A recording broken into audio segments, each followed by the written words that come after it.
Hi Sharath, how's it going? Good. It's been a good week and we're back here again. Yes, this week's podcast, Long Shots. Well, first things first, you have been pretty close to the Facebook story. A lot of breaking up, a lot of drama going on there, right? Yes, and before we get into that, I saw that John Oliver video you talked about on Facebook. Right. And it's amazing. Facebook is in the news, which sounds very ironic because news is in Facebook as well. Yeah, that's called the John Oliver effect, I think. Yes. Yes. Yeah, I mean, I just followed sort of the Instagram founders or co-founders, Kevin Systrom and Mike Krieger, leaving Instagram or Facebook for that matter, and I remember not too far back, even the WhatsApp guys left it. So it seems like a recurring theme. Right. They acquire a company and the guys who are in it sort of leave. But what do you think is the common thread here, if there is one? They were both targets. No, I mean in terms of people leaving. I mean, reports are citing tensions within the organization, difference in strategies, thoughts around strategies do not really overlap. I guess. I mean, these are sort of the press reports, and these are all theories. But generally, the press gets it right when it comes to such things. So I wouldn't be surprised either way. But it's still interesting on how Instagram is now one of the biggest pieces of growth drivers for Facebook. Like WhatsApp. Like WhatsApp, and now it's not run by the guys who started it. So Right. obviously the reasons cited were your typical boilerplate, want to explore our creative side and things like that. Yeah. But you would expect that. So that was pretty interesting. Yeah, that's correct. But I think monetization always has a role to play in these things, right? Because Facebook has pretty much figured that out, and I think they are trying pretty hard to extrapolate that model to WhatsApp and Instagram, which are probably still more creative, innovative bits of the business. Yes, that's true. And I think I read somewhere about difference in opinion on how to monetize ad sales and how much impact Instagram as a platform will have with ads and ad insertions. Right. So that sort of, I guess, I mean, we are just shooting darts here, but I guess that had it didn't really resonate well with all the people in the room on how to join advertising and Instagram as a photo sharing platform as such. Right. I can see that. Right. You can have differences in opinions. You and I have so many differences in opinions. What are you saying? I thought we kind of agree on everything. Yeah. But you know what's interesting about Facebook? On the same day that these guys left, they appointed our Hotstar CEO, Ajit Mohan, to run the India ops.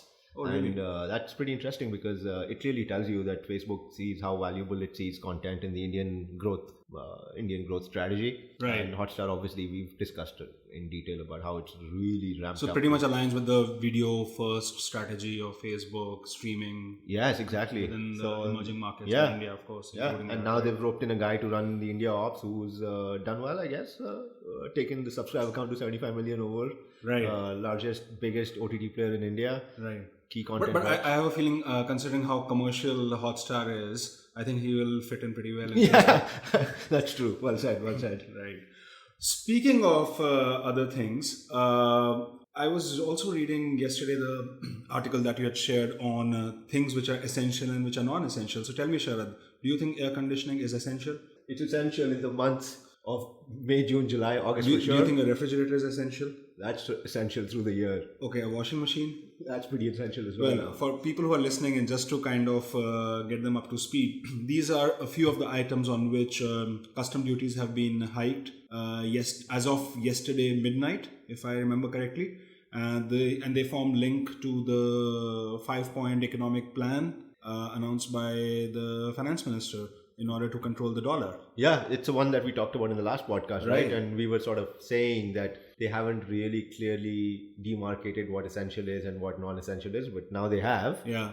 Highly debatable, albeit. Yeah, but I mean, that's what I actually think that we as a country really need to get out of that zone where we think even the slightest luxury is a non-essential thing. I think it's still very socialist kind of a mindset. I remember when the GST came in the beginning, I think air-conditioned restaurants had probably the highest or the second highest slab. And I was like, okay, I mean, going to an AC restaurant, is that actually a luxury that you are taxing it from a progressive tax perspective? And again, it's being repeated in this non-essential import list. Yeah.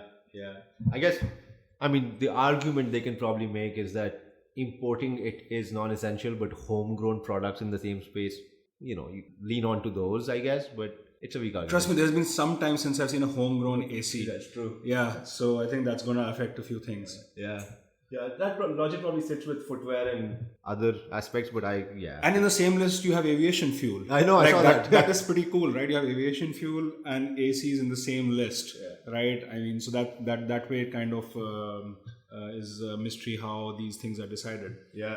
That was interesting. Obviously, markets will react to that. Should be interesting to watch that going forward as well. And do you think that's the end of it, or do you think there will be more granularity and more color on the 5-point larger umbrella plan? Like this is just one piece of it, right? I mean, I think the market has already moved on. Yeah. I mean, I think this is more of a perception management rather than anything substantial. Yeah. And immediately after this 5-point thing, we moved to bank CEOs being fired. Yeah. So there was a very interesting change in narrative, and most probably many people have already forgotten about that.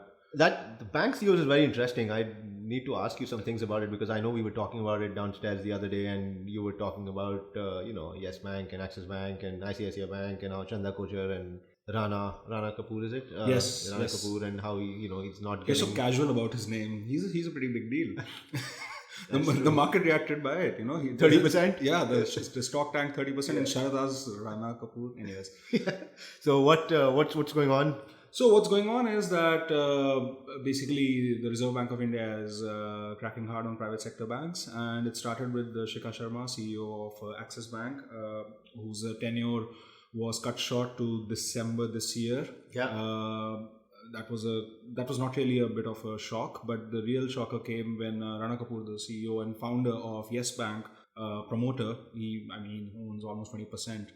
Even his term got cut short by RBI, after which Yes Bank shares just tanked. And what really bothered me was that I was just wondering, okay, it's good that the RBI is cracking the whip, but is there any criteria behind it? Yeah. I mean, how are they selecting which CEO to let go and which CEO to continue? I mean, if you look at Yes Bank in a totally objective, data-driven manner, I mean, they have an ROE of 18%, right? Their loan book is growing by 33%, best in class. So hang on, you're saying that when you line up these private banks, let's call it ICICI, Axis, Kotak Mahindra, Yes Bank, Right. and HDFC, let's say, Right. you're saying that Yes Bank's performance has been towards the higher end? I mean, if you look at all the metrics which the RBI might be looking at, it will Yeah. be what? It will be NPAs. Yeah. NPAs is 0.64%, one of the lowest one in the lot. Yeah. If you look at loan growth, I think loan growth is a typical criteria for judging a CEO, right? How fast is your banking institution expanding? That's at 33%, fairly high. If you look at returns on equity, which is what shareholders look at, Yeah. it's going to be 18% versus 12% for the entire private banking sector. So I don't really see, based on numbers, if Rana Kapoor is the most underperforming CEO to be let go. That crown probably goes to ICICI. I mean, if you look at their NPAs, it's the highest in the lot, 4.77%, low ROE, 7%, low loan growth, 8%. To add to that, let's face it, even though nothing has been proved yet, the CEO is under investigation Yes. for conflict of interest. Correct. Right? I mean, I just don't understand how come she's still there and he has been let go.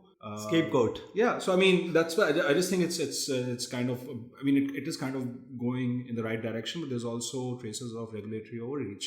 There should be some criteria, and that criteria should be transparently communicated. Yeah, no, that's interesting. Listen, it's a shock when the stock tanks 30%, essentially losing a third of its market value in one trading day. Right. That is a shock. Like, I don't know what else a shock can be defined as if it's not this. Yeah. For such a, I mean, it's not a small cap. Absolutely. Unless the RBI knows something about Yes Bank's asset quality that the investors are not aware of. Yeah, worth keeping a close eye on going forward, I guess. And with that, is that it? I mean, good to wrap up for the day, and it's been a productive chat. It has been a productive chat, but Sharath, did you know that you no longer have to link your Aadhaar with the bank account and your mobile connection? Yeah, but I already have those connections in place, so I guess I have to first go and unlink those or just get new accounts, right? That's it. That's the way the Supreme Court wants it. Yeah, the Supreme Court, they've been busy. Interesting ruling nonetheless, but been fairly busy of late.